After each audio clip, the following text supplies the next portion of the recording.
So the Eagles fall to the Dallas Cowboys tonight, 51-26, in a game where both teams got what they wanted out of this game. The Eagles didn't want to lose anybody to injury. They didn't play any starters. Gardner Minshew got the start today, and really the only two starters that played any time were Jason Kelce for one snap to keep his start streak going, and Devonte Smith to break Tehran Jackson's Eagles rookie record, which he was able to do. For Dallas, they played most of their starters throughout until the third quarter, at least on offense. And then defensively, they appeared to play some of their starters throughout the fourth quarter as well. Both teams got what they wanted out of this game. Let's be honest and fair. There really isn't too much to evaluate, to be fair in this game. Dallas played their starters against the Eagles' backups and practice squad. You're not going to get too much out of it. But there were some good things to take out of it in this game. You know, some of these young Eagles got to play, they got to shine, they got to show some good things, and we got some things to be concerned about as well, specifically on special teams, but I'll get to that. So offensively, I do want to say, Gardner Minshew's stats aren't anything crazy. He was 19-33, 186 yards, 2 touchdowns, and an interception. But for the most part in this game, he appeared to evade pressure, make the throws when needed to. Yeah, he got sacked quite a few times, and a lot of things really started to break down later in the game. But for the most part, he played efficiently when he had time to throw the football. Mind you, the Eagles had a completely backup offensive line in this game. So can you really get a full evaluation out of a backup? Not really, but it is what it is. So I felt like Minshew played an efficient game. Could he have been better at times? Yeah. Was he let down quite a few times by players? Yes, of course. I'll get to that. But for the most part, I felt like Minshew played a decent game. He did what he was supposed to do, and he did all he could against Dallas' starting defense. I will say I felt like when running the football, the Eagles' backup offensive line did a really good job. They were able to create holes. Kenneth Gainwell had a really good game running. And so did Jason Huntley. Huntley played with a lot of explosion in this game. And that was something good to see. Huntley's a guy who the Eagles have kept around, seemed to have some promise in him, some hope that he could be a player for them in the future. And he showed a lot of good bursts today, especially on the kickoff returns where there was some juice, there was some hype on some of his kickoff returns. So maybe something that they can keep in the back of their mind later. But I do feel like this game showed something else. And I'm talking a little bit on the future here, but this is a week where you can kind of have a little fun and talk about some other things. I do believe this team needs to let Miles Sanders go in the offseason. Not that Miles Sanders isn't a good player. It has to do with the fact of the Eagles have players that can do what he does already. I mean, they got 3 guys in Boston Scott, Kenneth Gainwell, and now Jason Huntley, who can all do the same things that Miles Sanders does, along with the fact that these guys have stayed healthy. Miles Sanders has been in and out this entire season. Yeah, he didn't score a touchdown this year, but you know what? That is what it is. But Miles Sanders has been in and out. He's never healthy. And whenever he comes back after being injured, it takes him a little bit to get back in the groove. What's the point of having a player that can't stay healthy? There is no point. I mean, part of the reason why people wanted Carson Wentz out was because he kept getting hurt. He was never there when the Eagles needed him. Well, the same thing can be said about Miles Sanders right now. And it's not that Miles Sanders doesn't have talent. He has talent. But the fact of the matter is, he's not available when the Eagles need him. Even right now, yeah, it's unfortunate. He had a broken hand, you know. Hey, stuff happens. But the fact of the matter is, he's not available. He's not here when the Eagles need him. And the NFL, it's what have you done for me lately? And to be fair, this was a year Miles Sanders was supposed to take the Eagles starting running back job by the grip, take control of it, and run with it. And he hasn't done that. The fact of the matter is Jordan Howard has done more for this team's running game than Miles Sanders has had. And when the Eagles did start their run, when they started to look better, it was Boston Scott and Jordan Howard. Miles Sanders was hurt. He wasn't playing. So what does that really tell you? It tells you that Miles Sanders is expendable. So, in my opinion, when this season's over, the Eagles need to trade Miles Sanders, try and at least get a second or third round pick for him, and go from there. Next thing I want to say is congratulations to Devonte Smith for breaking Tehran Jackson's rookie season record. Devonte Smith was able to get 916 yards receiving this year, breaking Tehran Jackson's record of 912. I want to say congratulations to Devonte Smith. Hopefully it's a continuation of good things that come in the future. Now let's get to the bad stuff on the receivers. It's beyond obvious at this point that J.J. Arcega-Whiteside and Jalen Reagor cannot play in this league. It's beyond evident at this point. And both showed multiple reasons why they can't play in this game. In the third quarter, when the Eagles are driving, Gardner Minshew throws the ball up for JJ in the end zone. JJ gets open. He makes a move. He does what he needs to do. He doesn't catch the ball. He drops it in the end zone. Missed opportunity for the Eagles right there. And then the next play, he gets called for an offensive pass interference on a pick play that he screws up. Doesn't even try and no-sell it. He's been in this league for how long, and he can't run that play? He's been known, even in his draft evaluation, it was said he's able to make big catches in traffic. In the end zone, he dropped that. That's a pass he should be able to catch. He should be able to make that play, and he failed. He has constantly done that. And the only thing the Eagles use J.J. Arcega-Whiteside for is blocking. That's all he's good for.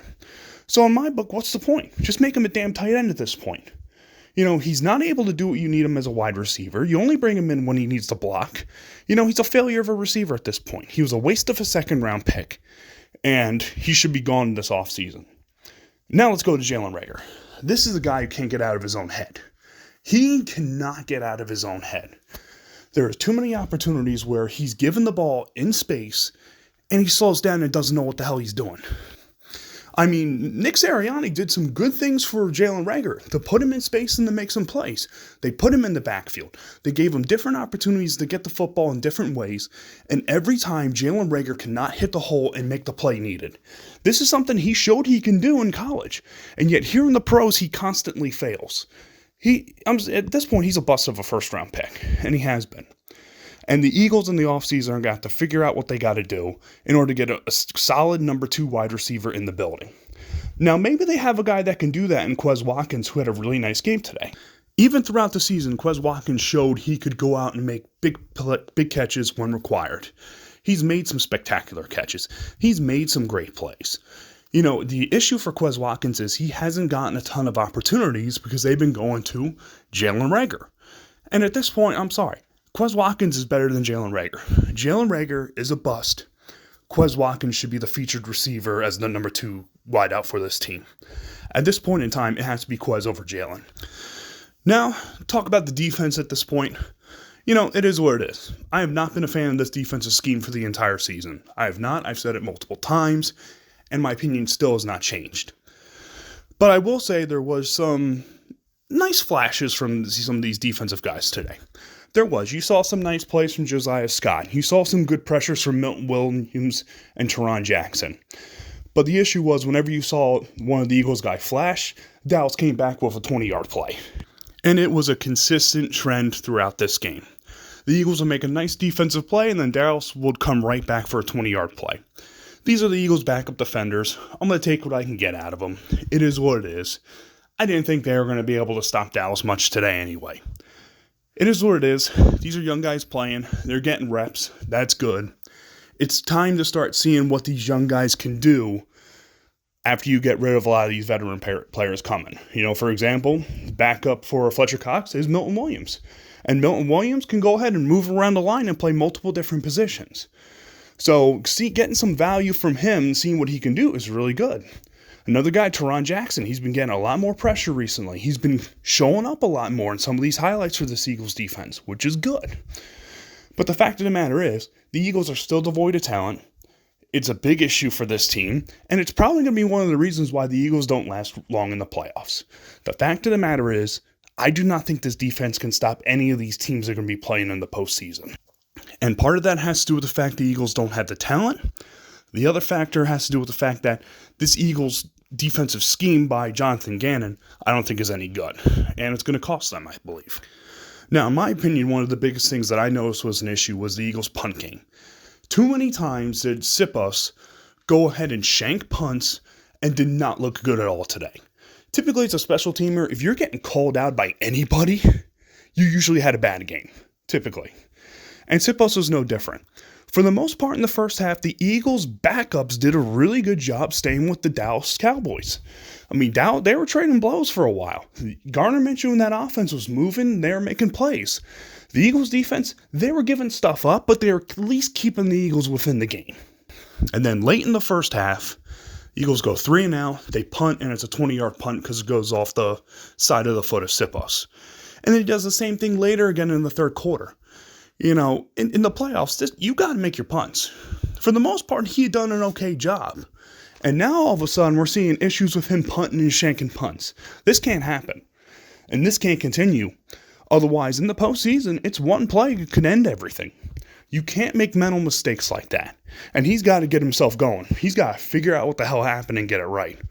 Otherwise, he might be a big reason why the Eagles are bounced out in the first round.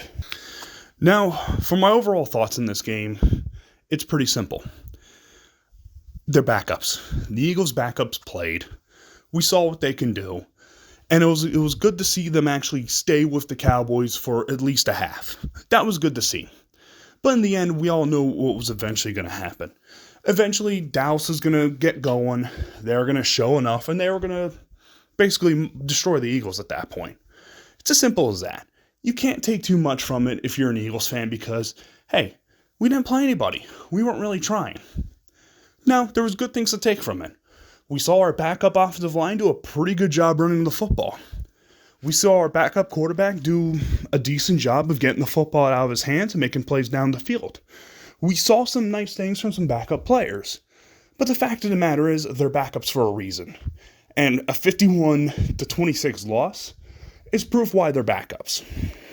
So at this point in time, we don't know who the Eagles will be playing in the postseason. The most likely opponent appears to be the Tampa Bay Buccaneers, the defending Super Bowl champions. Whether that remains or not, we'll figure that out on Sunday, and we'll see where the cards fall at that point.